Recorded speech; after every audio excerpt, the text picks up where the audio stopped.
بسم اللہ الرحمن الرحیم اللہم صلی علی محمد وعلی آل محمد وبارک وسلم رب اشرح لی صدری ویسر لی امری واحلل عقدۃ من لسانی یفقہوا قولی واجعل لی وزیرا من اہلی آمین یا رب العالمین۔ ناظرین کرام السلام علیکم ورحمۃ اللہ وبرکاتہ۔ اللہ تعالیٰ کے فضل و کرم سے مطالبات قرآن سیریز میں ہم قرآن حکیم کے منتخب مقامات کا مطالعہ کر رہے ہیں۔ گزشتہ ایپیسوڈ میں ہم نے آیت البر یعنی سورۃ البقرہ آیت نمبر 177 کا مطالعہ شروع کیا تھا۔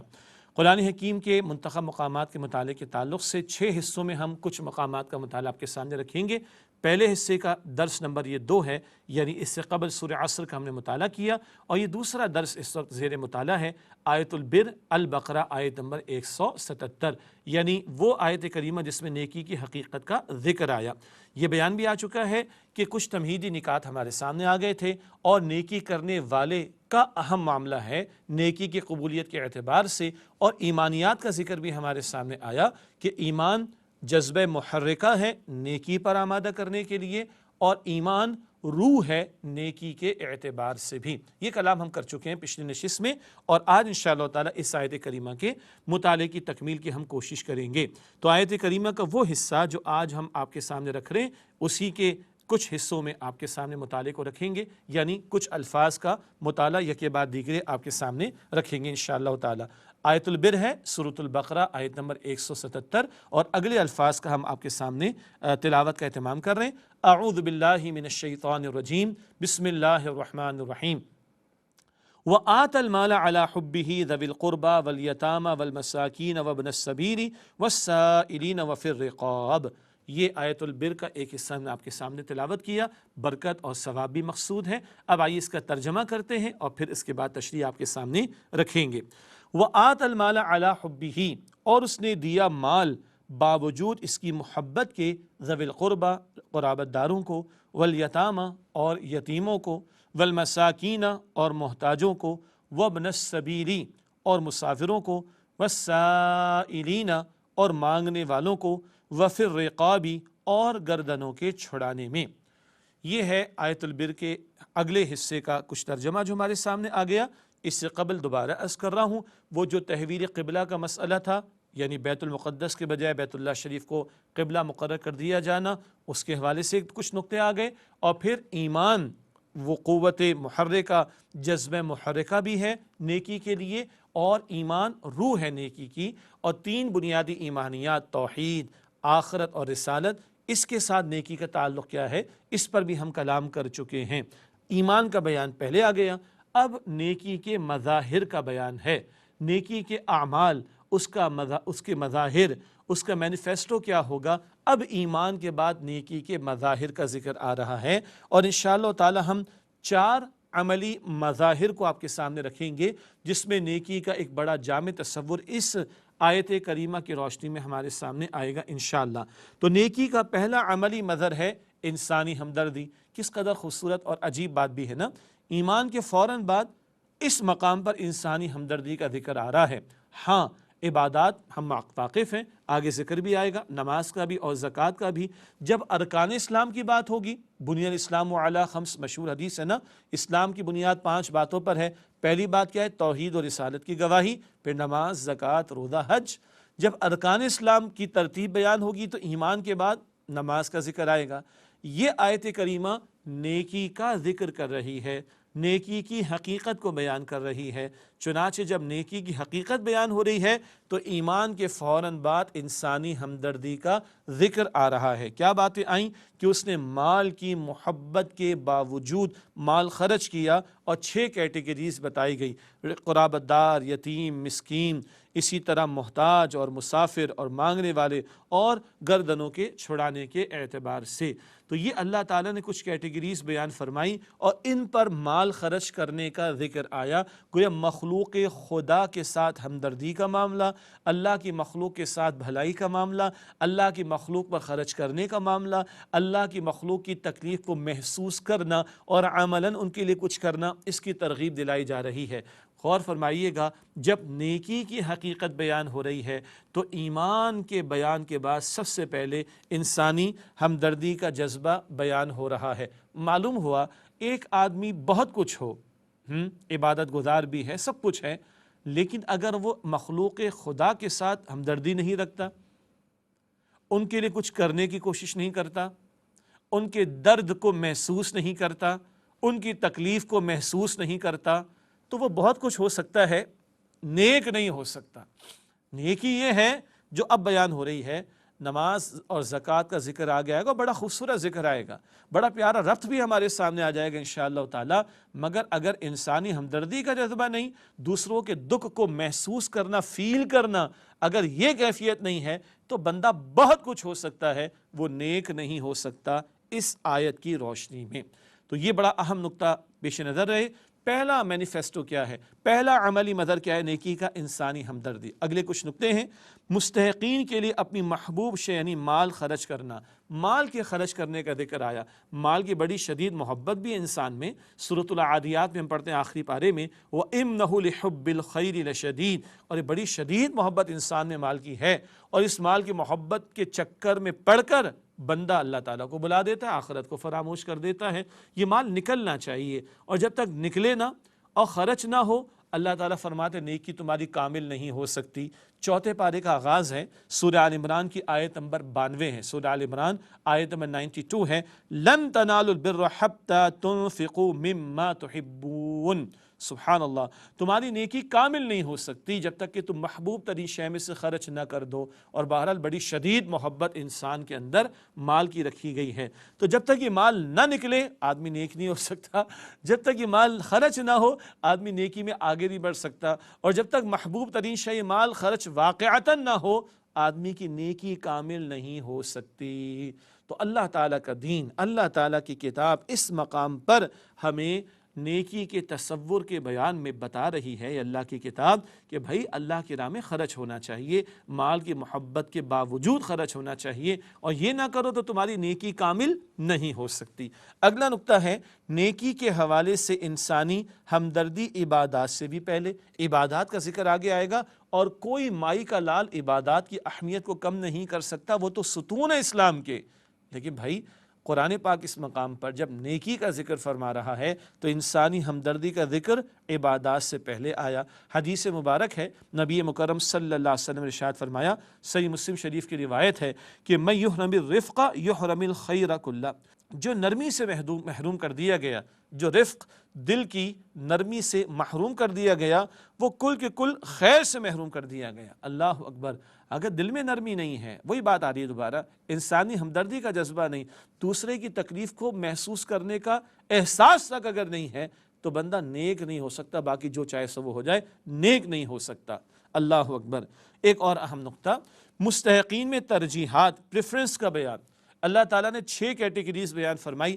پہلے اللہ تعالیٰ رشتہ داروں کو لے کر آیا۔ اچھا یاد رہے، ایک شخص کے ماں باپ ہوں، ماں باپ کے اوپر نانا نانی دادا دادی ہوں، ایک شخص کی اولاد ہو اور اولاد کے نیچے مزید پوتے پوتیاں وغیرہ ہوں، اور ایک شخص کی بیوی ہو، ان کو تو بندہ زکوٰۃ نہیں دے سکتا، یہ تو زیر کفالت لوگ ہیں، ان پر تو خرچ کرنا ہے، اور اس کا بھی بہت اجر ہے، سبحان اللہ۔ ہاں، اور جو رشتہ دار ہوتے ہیں، جو مستحقین بھی ہوتے ہیں، ان کو تو زکوٰۃ بھی دی جا سکتی ہے، اور اس کے علاوہ بھی ان پر خرچ کرنے کی دین نے تعلیم دی۔ اور یاد رہے، رشتہ دار پر خرچ کرنے کا دوہرا ثواب حدیث مبارک میں، ایک ان کو دینے کا، خرچ کرنے کا ثواب، اور ایک صلہ رحمی کا ثواب۔ تو رشتہ داروں کو اللہ تعالیٰ کا کلام پہلے لے کر آیا۔ پھر معاشرے کے دیگر کمزور طبقات ہیں، یتیم ہیں اور مسکین ہیں، ان کے اوپر بھی مال خرچ کرنا چاہیے، جو کہ معاشرے کے کمزور طبقات ہیں۔ اسی طرح مسافروں کا معاملہ، زکوٰۃ کی جو 8 کیٹیگریز جو ریسیپینٹس کی ہیں، یعنی جن پر زکوٰۃ خرچ کی جا سکتی ہے، ان میں مسافر بھی شامل ہے۔ سورہ توبہ کی آیت نمبر 60 میں ذکر آتا ہے۔ تو کبھی اپنے علاقے میں، اپنے شہر یا اپنے ملک میں ایک آدمی مالدار تھا، کسی اور علاقے میں گیا، لٹ گیا، مشکل میں آ گیا، تو اس مسافر کی بھی مدد کرنے کی ترغیب دلائی گئی۔ اسی طرح سوال کرنے والے، ہاں ایسے نہیں کہ جو پروفیشنل ہوں، جو پروفیشنل بھکاری ہوتے ہیں، ان کو دینے کا ایک نقصان تو یہ ہے نا کہ ان کو پروموشن ملتی ہے، اور دوسرا نقصان کیا، جو مستحقین ہوتے ہیں ان کا حق مارا جاتا ہے۔ تو تلاش کر کے، اپنوں میں تلاش کر کے، قرب و جوار میں تلاش کر کے بندے کو چاہیے کہ مستحقین تک پہنچائے۔ البتہ سوال کرنے والا آ گیا ہے تو سائل و اما السائل فلا تنہر، سورۃ الضحیٰ میں ہے نا، سوال کرنے والوں کو جھڑکنا نہیں، اور جو اللہ توفیق اس کی مدد کرنی چاہیے۔ اسی طرح گردنوں کا آزاد کرانا، اس میں ایک مراد تو وہ ہے کہ جو غلام ہوا کرتے تھے ماضی کے ادوار میں ان کو آزاد کرانا، اور ایک رائے یہ بھی ہے کہ جو قرض کے بوجھ کے تلے آ کر غلام ہو گئے، مقروض غلام ہی تو ہوتا ہے بیچارہ، جو قرض کے بوجھ تلے آ کر غلام ہو چکا، ایسوں کی بھی گردن آزاد کرانا، غلام کی گردن آزاد کرانا، اس پر بھی خرچ کیا جائے۔ یہ اتنی ساری جو کیٹیگریز بیان کی گئیں، اس میں ایک نقطہ یہ بھی ہے کہ تمہارا حسن سلوک کا معاملہ معاشرے کے اکثر جو مستحقین ہیں اور غرباء ہیں اور معاشرے کی ڈیزرونگ طبقات اور لوگ ہیں، ان تک تمہارا یہ حسن سلوک پہنچنا چاہیے۔ اللہ تعالیٰ مجھے بھی اور آپ کو بھی، ہم سب کو اپنی راہ میں خرچ کرنے کی توفیق عطا فرمائے، اور جب تک یہ محبوب مال جو ہے نا یہ خرچ نہ ہو، ہماری نیکی مکمل نہیں ہو سکتی۔ یہ پہلا عملی مظہر آیا، کیا؟ انسانی ہمدردی کا جذبہ۔ تو ایمان جذبہ محرکہ ہے، ایمان نیکی کی روح ہے، اور ایمان کے بعد پہلا مینیفیسٹو اعمال نیکی میں ٹاپ آف دا لسٹ، اور پہلا مظہر جو بیان ہوا وہ انسانی ہمدردی کا، اللہ کی مخلوق پر خرچ کرنے کا تذکرہ ہمارے سامنے آیا۔ ایک نقطہ یہ بھی یاد رہے، لاکھوں کروڑوں خرچ کرنا یہ مطلوب نہیں، خرچ کرنا مطلوب ہے جتنا اللہ نے ہمیں توفیق عطا فرمائی ہے۔ حدیث مبارک میں تو آتا ہے، کھجور کا ایک دانہ بھی اللہ کی راہ میں دے کر تم اپنے آپ کو جہنم کی آگ سے بچانے کی کوشش کر سکتے ہو تو دے ڈالو۔ اللہ کے ہاں کوانٹٹی کا ایشو نہیں، کوالٹی کا معاملہ ہے، اخلاص کے ساتھ ہو، حلال کے ساتھ ہو، کھجور کا ایک دانہ بھی ہو۔ حدیث مبارک میں آتا ہے اللہ تعالیٰ اپنے دائیں ہاتھ میں اس کو لیتا ہے اور اس کے ثواب کو پروان اتنا چڑھاتا ہے کہ گویا وہ احد پہاڑ جتنا ثواب ہو جاتا ہے۔ خرچ کرنا ہے جو اللہ نے استطاعت عطا فرمائی اس کے مطابق۔ اللہ تعالیٰ مجھے اور آپ کو اپنی راہ میں خرچ کرنے کی توفیق دے، اپنی مخلوق کے ساتھ ہمدردی کرنے کی توفیق دے، اور یہ انسانی ہمدردی کے جذبے کے تحت خلق خدا کے کام آنے کی توفیق عطا فرمائے۔ ناظرین کرام، ایک وقفہ لیتے ہیں، اس کے بعد انشاءاللہ تعالی سلسلہ آگے بڑھائیں گے۔ ملاقات ہوتی ہے ایک وقفے کے بعد۔ السلام علیکم ورحمۃ اللہ وبرکاتہ۔ السلام علیکم ورحمۃ اللہ وبرکاتہ۔ ناظرین کرام، خوش آمدید کہتے ہیں آپ کو۔ مطالبات قرآن سیریز کا سلسلہ جاری ہے، اور آج ہم آیت البر سورۃ البقرہ آیت نمبر 177 کا مطالعہ کر رہے ہیں۔ نیکی کی روح، نیکی کا جذبہ محرکہ ایمان، اور اس کے بعد پہلا مظہر انسانی ہمدردی کا جذبہ، اس کا ذکر ہوا۔ اب چلتے ہیں دوسرے مظہر کے بیان کی طرف۔ ارشاد ہو رہا ہے اسی آیت البر میں، مزید اگلی الفاظ ہیں، وَأَقَامَ الصَّلَاةَ، اور اس نے نماز قائم کی، وَآتَ الزَّكَاةَ، اور اس نے زکوٰۃ دی۔ یہ دو باتیں آئی ہیں نماز اور زکوٰۃ کے تعلق سے۔ یہ نیکی کا دوسرا مظہر ہے جو اس مقام پر بیان ہو رہا ہے۔ نیکی کا دوسرا عملی مظہر عبادات کا اہتمام، اور عبادات میں سے دو کا یہاں پر ذکر آیا، نماز اور زکوٰۃ۔ واقف تو ہیں لیکن پچھلی باتوں سے ان کا بڑا گہرا تعلق ہے، آئیے اس ربط کو بھی جاننے کی کوشش کرتے ہیں۔ نماز اللہ تعالیٰ کی طرف بار بار متوجہ کرتی ہے۔ ہم زندگی کے جھمیلوں میں، کام کاج میں، مصروفیات میں مشغول ہو کر کئی مرتبہ غفلت کا شکار ہو جاتے ہیں۔ ہر چند گھنٹوں بعد نماز ہمیں لے آتی ہے اور اللہ تعالیٰ کی طرف متوجہ کرا دیتی ہے۔ اور وہ بڑا پیارا شعر جو ہے کہ سرکشی نے کر دیے دھندلے نقوش بندگی، آؤ سجدے میں گریں لوہے جبی تازہ کرے۔ اللہ اکبر۔ تو بار بار اللہ کی طرف متوجہ کرا دیتی ہے نماز، ہمیں ہماری اوقات اور ہمارا ڈیسٹینیشن بتا دیتی ہے۔ ایاک نعبد کرنے کا کام کیا؟ اللہ تیری عبادت کرتے ہیں، وہ معبود ہے، ہم بندے ہیں، جانا کدھر ہے؟ اس سے پہلے کے الفاظ مالک یوم الدین، اللہ بدلے کے دن کا مالک ہے۔ تو ہماری اصل حقیقت بار بار یاد آ جاتی ہے۔ ایک اور اہم بات ہے ایمان کی آبیاری۔ اس نماز سے ہمارے ایمان کی آبیاری ہوتی ہے۔ اسی نماز میں سورۃ الفاتحہ کی تلاوت ہے، اس میں توحید کا ذکر بھی ہے، اس میں آخرت کا بیان بھی ہے، اس میں رسالت کا ذکر بھی۔ اور ہاں، جب اس مطالبات قرآن سیریز کے دوسرے حصے میں ہم داخل ہوں گے تو سورۃ الفاتحہ کا درس بھی انشاءاللہ ہمارے سامنے آ جائے گا۔ تو سورۃ الفاتحہ میں توحید، آخرت اور رسالت کا ذکر ہے، تو ایمانیات کی آبیاری ہو جاتی ہے، ایمان تازہ ہو جاتا ہے۔ سورۃ الفاتحہ کے ساتھ قرآن پاک کا کچھ ہم حصہ بھی تلاوت کرتے یا سنتے ہیں، قرآن پاک سے ایمان بڑھتا ہے۔ سورہ انفال کی آیت نمبر 2 ہے، اذا تلیت علیہم آیاتہ زادتہم ایمانا، جب جب ان کے سامنے اللہ تعالیٰ کی آیات کی تلاوت کی جاتی ہے ان کے ایمان میں اضافہ ہوتا ہے۔ پھر ہم اللہ کا ذکر کرتے ہیں، اذکار پڑھتے ہیں، دعائیں کرتے ہیں، اللہ کے سامنے روتے ہیں، گڑ گڑاتے ہیں۔ ان ساری باتوں سے ایمان کی آبیاری ہوتی ہے۔ اور ایمان کیا ہے؟ پھر جوڑ لیجئے، ایمان جذبہ محرکہ ہے نیکی کے لیے، ایمان روح ہے نیکی کے لیے، تو ایمان مضبوط ہوگا نیکی مضبوط ہوگی، ایمان تر و تازہ ہوگا نیکی تر و تازہ ہوگی، ایمان بڑھتا جائے گا نیکی بڑھتی چلی جائے گی۔ کلیئر ہو گئی بات؟ تو ایمان جذبہ محرک اور روح ہے نیکی کے لیے، اور اس ایمان کی آبیاری کا ذریعہ نماز۔ تو نماز کے بہت سارے فوائد ہیں۔ ایک بڑا فائدہ کیا ہے؟ اللہ تعالیٰ کی یاد کی تازگی ہو جائے، اور ایک بہت بڑا فائدہ کیا ہے؟ ایمان کی آبیاری ہو جائے۔ اور موضوع سے تعلق کیا ہے؟ ایمان کی آبیاری ہوتی رہے گی تو نیکی تازہ رہے گی، نیکی بڑھتی رہے گی، نیکی جاری رہے گی، نیکی پر استقامت چلتی رہے گی انشاءاللہ تعالی۔ آگے زکوٰۃ کا ذکر آیا۔ دل سے مال یعنی غیر اللہ کی محبت نکلتی ہے۔ یہ مال کیا ہے؟ مال کبھی کبھی انسان کا معبود بن جاتا ہے۔ کتنی سخت بات ہے نا۔ حدیث سے مبارک ہے بخاری شریف میں، نبی مکرم صلی اللہ علیہ وسلم نے ارشاد فرمایا، تعیس عبد الدینار و عبد الدرہم، ہلاک ہو گیا درہم کا بندہ اور دینار کا بندہ۔ اللہ اکبر! بندہ کس کا بننا ہے؟ اللہ کا۔ عبداللہ، اللہ کا بندہ بننا ہے، وہ مال کا بندہ بنا ہوا ہے۔ مال کے پیچھے اتنا دیوانہ، اللہ کی محبت تو دور کی بات، اللہ کے احکامات پر بھی عمل نہیں ہوتا، اور حلال حرام کی تمیز ختم ہو جاتی، اور اس مال کی محبت میں ڈوب کر اپنی آخرت کو بندہ برباد کر لیتا ہے۔ اللہ ہم سب کو محفوظ رکھے۔ یہ مال کی محبت کیسے نکلے گی؟ مال نکالو۔ مال کی محبت کیسے نکلے گی؟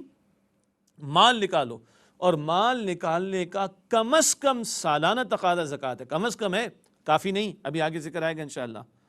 مال نکالنے کا کم از کم سالانہ تقاضا تو زکوٰۃ ہے۔ تو زکوٰۃ کے ادا کرنے سے کیا ہے؟ دل سے مال یعنی غیر اللہ کی محبت نکلتی ہے۔ یہ مال نکلے گا نا تو دل صاف اور پاک ہوگا۔ کہتے ہیں نا بہتا ہوا پانی پاک ہوتا ہے، پانی آتا رہے جاتا رہے پاک صاف رہتا ہے۔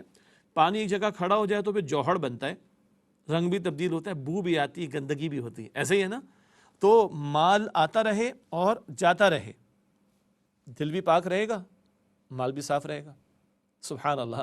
مال آتا رہے اور جاتا رہے، دل پاک صاف رہے گا، مال بھی پاک صاف رہے گا، برکت ہی برکت ہوگی۔ اور مال کھڑا ہو جائے گا تو گندگی آئے گی، پھر نیکی نہیں ہو سکتی، پھر ایمان میں کمزوری پیدا ہوگی، پھر بندہ نیکی سے پیچھے ہٹ جائے گا اور مال معبود بن جائے گا۔ استغفر اللہ۔ تو زکوٰۃ کیا ہے؟ جذبہ انفاق کی آبیاری بھی۔ جذبہ انفاق کیا؟ خرچ کرنا۔ اچھا، نیکی کا پہلا عملی مصدر کیا ہے؟ انسانی ہمدردی، اور اس میں کیا بات ہم نے پڑھی سمجھی؟ خرچ کرنا۔ اس خرچ کرنے کی یاد دہانی ہے سالانہ طور پر زکوٰۃ۔ تو یاد رہے گا مال خرچ بھی ہونا ہے یاد رہے گا مال خرچ بھی ہونا ہے، اللہ کی راہ میں جمع ہی نہیں ہونا ہے، اپنے اوپر ہی نہیں لگنا، راہ خدا میں بھی لگنا ہے، مخلوق خدا پر بھی خرچ ہونا چاہیے۔ تو زکوٰۃ کم از کم سالانہ ریمائنڈر ہے، یاد دہانی، اور اس سے جذبہ انفاق، جو خرچ کرنے والا جذبہ ہے، اس کی آبیاری ہوتی رہے گی۔ تو زکوٰۃ چلتی رہے، زکوٰۃ دیتے رہیں تو مال کی محبت بھی کم ہوگی اور انفاق کے جذبے کی آبیاری بھی ہوگی۔ لیکن جیسے کہ میں نے عرض کیا، مال کا کم از کم تقاضا خرچ کرنے کا وہ زکوٰۃ ہے، یہ کم از کم ہے، اس سے زائد بھی اللہ تعالیٰ کی راہ میں خرچ ہونا چاہیے۔ چنانچہ نبی مکرم صلی اللہ علیہ وآلہ وسلم نے یہ آیت البر تلاوت فرما کر یہ ارشاد فرمایا، ان فی المال لحقا سوی الزکاۃ۔ جامع ترمذی شریف کی روایت ہے، یقیناً مال میں زکوٰۃ کے علاوہ بھی مستحقین کا حق ہے۔ مال میں زکوٰۃ کے علاوہ بھی مستحقین کا حق ہے۔ اور آپ غور فرمائیے، ابھی ہم نے الفاظ پڑھ رہے ہیں وآت الزکاۃ، اس نے زکوٰۃ دی۔ پہلے ہم نے الفاظ پڑھے وآت المال علی حبہ، اور اس نے دیا مال باوجود اس کی محبت کے۔ مال دینے خرچ کرنے کا ذکر پہلے الگ آیا، زکوٰۃ دینے کا ذکر الگ آیا۔ دوبارہ، مال دینے خرچ کرنے کا ذکر پہلے الگ آیا اور زکوٰۃ دینے کا ذکر الگ آیا۔ اسی کو حضور نے فرمایا صلی اللہ علیہ وسلم، مال میں زکوٰۃ کے علاوہ بھی مستحقین کا حصہ ہے۔ تو زکوٰۃ سے آگے بڑھ کر بھی فرض نماز بھی ادا کرتے، سنت کیا نوافل بھی ادا کرتے ہیں، فرض روزے رکھتے ہیں، نفل روزے بھی رکھتے ہیں، حج فرض ہے ادا کرتے ہیں، عمرے بھی ادا کرتے ہیں۔ تو بھائی زکوٰۃ دیتے تو مال اور بھی تو خرچ کرے نا۔ یہ 2.5% پر اپنے آپ کو ہم نے لوگوں نے کیوں محدود کر کے رکھا ہوا ہے؟ اور ہمیں معلوم ہے کہ ہماری عبادات جو فرض ہیں ان کی کیفیت کیا ہے۔ احادیث سے مبارکہ میں ذکر آتا ہے، کل قیامت کے دن جب فرائض کے بارے میں پوچھ گچھ ہوگی تو کمی تو ہوگی، تو پوچھا جائے گا اس کے پاس نوافل بھی ہیں، فرض کے علاوہ بھی اس نے کچھ کیا ہے، تو وہ لاؤ اور اس کی فرائض کی کمی پوری کر لو۔ اور ہمارے فرائض کی کمی کوتاہی مجھے میرے بارے میں، آپ کو آپ کے بارے میں معلوم ہے، تو زکوٰۃ کے علاوہ بھی اللہ کی راہ میں خرچ ہونا چاہیے۔ اللہ تعالیٰ مجھے، آپ کو، ہم سب کو اس کی توفیق عطا فرمائے۔ یہ دوسرا عملی مظہر ہوا عبادات، اور عبادات میں سے دو بڑی بڑی عبادات، ایک جسمانی عبادت نماز جس میں زیادہ جسم کی صلاحیت استعمال ہوتی، اور ایک مالی عبادت یعنی زکوٰۃ کا ذکر آیا جس میں مال ہی خرچ ہو رہا ہوتا ہے۔ دو عبادات ذکر کر کے بقیہ عبادات بھی مراد ہیں۔ البتہ موضوع سے تعلق کیا ہے؟ نماز ایمان کی آبیاری کا ذریعہ، ایمان مضبوط، نیکی مضبوط۔ زکوٰۃ جذبہ انفاق کی آبیاری کے ذریعہ، خرچ کرنے کے جذبے کی آبیاری اور اس کو بڑھانے کا ذریعہ، تو مال بھی خرچ ہوتا رہے گا۔ انسانی ہمدردی کے تحت جو خرچ کرنا ہے، جو نیکی کا پہلا عملی مظہر ہے، وہ سلسلہ بھی جاری رہے گا۔ مجھے امید ہے کہ یہ ربط ہمارے سامنے واضح ہو رہا ہوگا الحمدللہ۔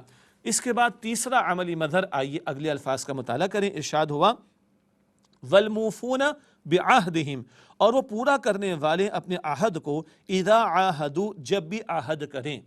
یہ اگلے الفاظ ہیں آیت البر کے جس میں ذکر آ رہا ہے، اور وہ پورا کرنے والے اپنے عہد یعنی اپنے وعدے کو جب بھی وہ عہد کریں۔ یہاں تیسرا عملی مظہر بیان ہو رہا ہے نیکی کا، اور وہ ہے معاملات میں ایفائے عہد یعنی وعدے کو پورا کرنا۔ ہم تو پتہ نہیں کیا کچھ کہتے ہیں، وہ وعدہ ہی کیا جو وفا ہو جائے، استغفر اللہ، اور وہ قرض ہی کیا جو ادا ہو جائے، ہم تو یہ کہتے ہیں۔ اور اللہ تعالیٰ نیکی کے بیان میں تیسرا جو عملی مظہر اس مقام پر بیان فرما رہا ہے، وہ ہے ایفائے عہد کا معاملہ، وعدے کو پورا کرنا۔ ہم جو چاہے کہتے رہیں، اللہ تعالیٰ تو نیک آدمی اسے کہتا ہے جو وعدے کو پورا کرتا ہے۔ ہم کہیں کہ وہ وعدہ ہی کیا جو وفا ہو جائے، اللہ تعالیٰ سورہ بنی اسرائیل میں فرماتا ہے آیت نمبر 34 میں، ان العہد کان مسئولا، بے شک عہد یعنی وعدے کے بارے میں سوال ہوگا۔ یہ سورہ بنی اسرائیل کا مطالعہ بھی بعد میں اس مطالبات قرآن سیریز میں ہم کریں گے انشاءاللہ تعالی۔ خیر، یہاں ذکر کیا ہو رہا ہے؟ تیسرا عملی مظہر کیا ہے نیکی کا؟ معاملات میں ایفائے عہد، اپنے معاملات ڈیلنگز میں وعدے کو پورا کرنے کی کوشش کرنا۔ اب اس وعدے کی اہمیت کو چند پہلوؤں کے اعتبار سے آئیے سمجھتے ہیں۔ وعدہ خلافی کیا ہے؟ یہ منافق کی نشانی ہے۔ مسلم شریف کی روایت ہے، بخاری شریف کی روایت ہے، نبی صلی اللہ علیہ وسلم نے منافق کی چند علامات بیان فرمائیں۔ ایک یہ ہے جب بھی وعدہ کرتا ہے خلاف ورزی کرتا ہے۔ ایک کہ کبھی کوتاہی ہو جائے تو بندہ معافی تلافی کر لے، نہیں، جب بھی وعدہ کرتا ہے خلاف ورزی کرتا ہے۔ انا للہ و انا الیہ راجعون، اور ہمارے جملہ وہی ہے کہ وعدہ ہی کیا جو وفا ہو جائے۔ تو یہ منافق کی صفت ہے، جب وعدہ کرتا ہے اس کی خلاف ورزی کرتا ہے، استغفر اللہ۔ اسی طرح نبی مکرم صلی اللہ علیہ وآلہ وسلم نے ارشاد فرمایا ہے کہ لا ایمان لمن لا امانت لہ ولا دین لمن لا عہد لہ۔ مسند احمد کی روایت ہے، جو امانت کی پاسداری نہیں کرتا اس کا ایمان ہی نہیں، جو وعدہ پورا نہیں کرتا اس کا کوئی دین نہیں۔ اللہ اکبر، کس قدر بڑی بھاری بات ہے۔ اور سیدنا انس رضی اللہ تعالی عنہ فرماتے ہیں شاید کبھی ایسا ہوا ہو کہ اللہ کے رسول علیہ السلام نے خطبہ عطا فرمایا ہو اور یہ جملے ارشاد نہ فرمائے ہوں، لا ایمان لمن لا امانت لہ ولا دین لمن لا عہد لہ۔ جو امانت کی پاسداری نہیں کرتا اس کا ایمان ہی نہیں، جو وعدہ پورا نہیں کرتا اس کا کوئی دین نہیں۔ وعدے کو دین سے جوڑا نبی مکرم علیہ السلام نے۔ اب سچی بات عرض کروں، آپ کا میرا ایمان کتنا مضبوط ہے، آپ کی میری عبادات کتنی مضبوط ہیں، اس کا اظہار ہوتا ہے عمل کے میدان میں جب معاملات پیش آتے ہیں۔ 24 گھنٹے کے دوران میں 5 نمازوں میں کتنا وقت لگتا ہے؟ گھنٹہ، 1.5 گھنٹہ، 2 گھنٹہ لگا لیں بہت زیادہ۔ 6-8 گھنٹے سونے کے نکال دیں، 10 گھنٹے چلے نکال دیں، باقی کتنے بچے؟ 14 گھنٹے۔ یہ 14-15 گھنٹے ہمارے بندوں کے درمیان میں گزرتے ہیں، اور یہاں بہت سارے وعدے چلتے ہیں، میں بھی آگے ذکر کروں گا انشاءاللہ۔ لیکن نبی صلی اللہ علیہ وسلم نے وعدے کو دین سے جوڑا ہے۔ اس کا کوئی دین نہیں جو وعدے کو پورا نہیں کرتا۔ اور ہمارا حال کیا ہے؟ کچھ مجھے کہنے کی ضرورت نہیں ہے۔ ایک اور اہم پہلو، معاہدوں کی اقسام۔ وعدے بہت سارے ہیں، 3 بنیادی اقسام ہیں، ایک بڑی دلچسپ ہے، وہ کیا ہے؟ اپنے آپ سے عہد، اپنے آپ سے وعدہ۔ کیا مطلب؟ بات سمجھ میں آ گئی؟ ہاں، یہ تو حق ہے، یہ فرض تو مجھے ادا کرنا چاہیے، زکوٰۃ میں نے ڈنڈی ماری، نماز میں میں نے ڈنڈی ماری، قرض لے کے میں بھاگا ہوں فلاں کا، مجھے تو ادا کرنا ہے۔ یہ اپنے آپ سے وعدہ ہے، یہ تو گناہ ہے، سود خوری، یہ رشوت حرام ہے، یہ بیوی کے ساتھ زیادتی کرنا منع ہے، اچھا مجھے نہیں کرنا چاہیے۔ یہ کسی کو پتہ نہیں، بندے کو پتہ ہے، بندے کا رب کو پتہ ہے۔ یہ وعدہ اپنے آپ سے ہے۔ اور کبھی کبھی ماہ رمضان ہو، اجتماعی محافل ہوں، جمعے کی نماز ہو یا کہیں اجتماعی دعا ہوتی ہے، امام صاحب ہاتھ بلند کر کے دعا کرواتے ہیں، اے اللہ ہمیں جھوٹ سے بچنے کی توفیق عطا فرما، پیچھے ہم کہتے ہیں آمین اے اللہ وعدہ خلافی سے بچا، پیچھے ہم کہتے ہیں آمین، اے اللہ نمازوں کا پابند پوری زندگی فرما، ہم پیچھے سے کہتے ہیں آمین۔ یہ کیا ہے؟ بندے اور رب کو پتہ ہے، اپنے آپ سے وعدہ ہے، پورا کرتے ہیں۔ نمبر ایک اس کو چیک کرنا ہے۔ نمبر دو، بندوں سے عہد، یعنی بندوں سے وعدے، کچھ وعدے لکھے جاتے ہیں، کرائے کا ایگریمنٹ ہے، جاب کا ایگریمنٹ ہے، بزنس کا ایگریمنٹ ہے، دو ملکوں کے درمیان، دو کمپنیز کے درمیان، دو اداروں کے درمیان لکھا، یہ معاہدہ ہے، یہ دین کا حصہ ہے، دین سے باہر نہیں۔ کیا ہم پورا کرتے ہیں؟ سیمپل یہ دکھایا میں آپ کو یہ پروڈیوس کر کے دوں گا، اب جو ٹرک بھر کے جا رہا ہے وہ سیمپل کی کوالٹی کے برعکس ہے، یہ بھی وعدہ خلافی۔ جی پیمنٹ ٹائم پر دوں گا، اللہ کی قسم کل چیک آ رہا ہے، 1 مہینوں کے چیک ہی نہیں آ رہا، اللہ کی قسم اٹھائے جا رہے ہیں، استغفر اللہ۔ بس یہ چند مثالیں کافی۔ تو بندوں سے کچھ معاہدے لکھے جاتے ہیں، کچھ لکھنے کی ضرورت نہیں۔ ماں باپ اولاد کی پرورش کریں گے، کہ لکھا ہے؟ نہیں۔ سوسائٹی بھی تسلیم کرتی ہے، دین بھی تعلیم دیتا ہے۔ اولاد ماں باپ کی خدمت کرے گی، ادب کرے گی، احترام، کہ لکھا ہے اولاد نے؟ کہیں لکھوایا تھا ماں باپ نے؟ نہیں۔ یہ امپلائڈ اگریمنٹ انگلش میں کہا جاتا ہے، اس کو لاء کی لینگویج میں، لیکن دین بھی اس کی تعلیم دیتا ہے کہ اولاد ماں باپ کے ساتھ اس سے سلوک کرے۔ تو کچھ معاہدے لکھے نہیں جاتے، معاشرہ تسلیم کرتا ہے، پڑوسی کے بارے میں، رشتہ دار کے بارے میں، کمزور طبقات کے بارے میں۔ ہاں دین فطرت اور اتنا پیارا دین ہے دین اسلام، وہ ان کی بھی تعلیم ہمیں عطا فرماتا ہے۔ یہ اللہ کے بندوں کے ساتھ معاہدے۔ سب سے بڑا وعدہ کس سے؟ اللہ تعالیٰ سے۔ کلمہ پڑھ کر دین میں داخل ہو گیا، یہ بھی وعدہ، اللہ تو ہمارا معبود ہے، تیری مرضی چلے گی، میری نہیں۔ اور سمعنا و اطعنا، ہم کہتے ہیں سورۃ البقرہ کے آخر میں، سنا اور مانیں گے انشاءاللہ، اطاعت کریں گے۔ اور ایاک نعبد، اللہ تیری عبادت کرتے ہیں، بہت بڑا دعویٰ ہے، پوری زندگی کا تقاضا ہے کہ اللہ تیری عبادت کرنی ہے۔ یہ ہیں زندگی بھر کے معاملات جو اس وعدے میں جڑ جاتے ہیں۔ تو بتائیے پوری زندگی آ گئی کہ نہیں آ گئی؟ تو اپنے آپ سے وعدہ، بندوں سے وعدہ اور اللہ تعالیٰ سے وعدہ، یہ وعدے ہیں جو ہم کیے بیٹھے ہیں۔ اور ان سب کے بارے میں، نیکی کے تصور کے بیان میں، تیسرا عملی مدر کیا ہے؟ معاملات میں ایفاء عہد کرنا۔ اور نیک بندے کون ہیں؟ جب وعدہ کرتے ہیں وعدے کو پورا کرتے ہیں۔ وہ منافق ہوتا ہے جو جب وعدہ کرتا ہے توڑتا ہے، اور حضور فرماتے صلی اللہ علیہ وسلم اس کا کوئی دین نہیں جو وعدے کو پورا نہ کرے۔ اللہ تعالی ہمیں ہمارے وعدوں کی پاسداری کی توفیق عطا فرمائے۔ ناظرین کرام ایک وقفہ لیتے ہیں، اس کے بعد آیت کریمہ کا آخری حصہ تشریح کے ساتھ آپ کی خدمت میں پیش کریں گے۔ ملاقات ہوتی ہے ایک وقفے کے بعد انشاءاللہ۔ السلام علیکم ورحمۃ اللہ وبرکاتہ۔ السلام علیکم ورحمۃ اللہ وبرکاتہ۔ ناظرین کرام خوش آمدید کہتے ہیں مطالبات قرآن سیریز کے حوالے سے سورۃ البقرہ کی آیت نمبر 177 آیت البر کا مطالعہ کر رہے ہیں، اور اب اس آیت کریمہ کے آخری الفاظ کا مطالعہ انشاءاللہ آپ کے سامنے ہم رکھیں گے۔ نیکی کے 3 مظاہر سامنے آ گئے، انسانی ہمدردی کا جذبہ، عبادات کا اہتمام، اور معاملات میں ایفاء عہد کا معاملہ۔ اب چوتھا مظہر بیان ہو رہا ہے عملی اعتبار سے نیکی کے ذیل میں، اور نیکی کا چوتھا عملی مظہر ہے مارکہ حق و باطل میں ثابت قدمی۔ الفاظ اس آیت کریمہ کے ہیں وَالصَّابِرِينَ فِي الْبَأْسَاءِ، اور بالخصوص صبر کرنے والے سختیوں میں، وَالضَّرَّاءِ، اور تکالیف میں، وَحِينَ الْبَأْسِ، اور لڑائی کے وقت۔ یہ الفاظ ہیں آیت البر کے، اور یہاں جیسے کہ میں نے عرض کیا نیکی کا چوتھا عملی مظہر بیان ہو رہا ہے، اور وہ ہے مارکہ حق و باطل میں ثابت قدمی۔ اب ایک بڑا انقلابی تصور، ڈائنامک تصور، اور ایک بڑا کمپریہنسو تصور اور کلائمیکس ہے جو نیکی کے تصور کے بیان میں ہمارے سامنے آ رہا ہے، اور وہ بات آ گئی ہے مارکہ حق و باطل میں ثابت قدمی کی۔ عربی اسلوب کے اعتبار سے بھی یہاں پر والصابرین آیا، پہلے والموفون تھا، اور یہ صابرون بھی ہو سکتا تھا، مگر یہ صابرین آیا ہے۔ اس کی گرامیٹیکل انالیسس کی بحث تو اپنی جگہ، البتہ اس کا خاص ترجمہ پھر کیا ہوگا؟ نیک آدمیوں کی خاص صفت کیا ہے؟ بالخصوص صبر کرنے والے ہیں سختیوں میں اور تکالیف میں اور لڑائی کے موقع پر۔ لڑائی سے مراد جنگ ہے یہاں پر۔ اچھا، سختیاں اور تکالیف انفرادی سطح پر آتی ہیں، جسمانی بھی آتی ہیں، مالی بھی آتی ہیں، ذہنی فکریں بھی ہوتی ہیں، بھوک اور پیاس کا معاملہ بھی آ سکتا ہے، بیماری کا معاملہ بھی آ سکتا ہے، کوئی کاروبار کا نقصان کا معاملہ بھی آ سکتا ہے، یہ سب بھی ہے۔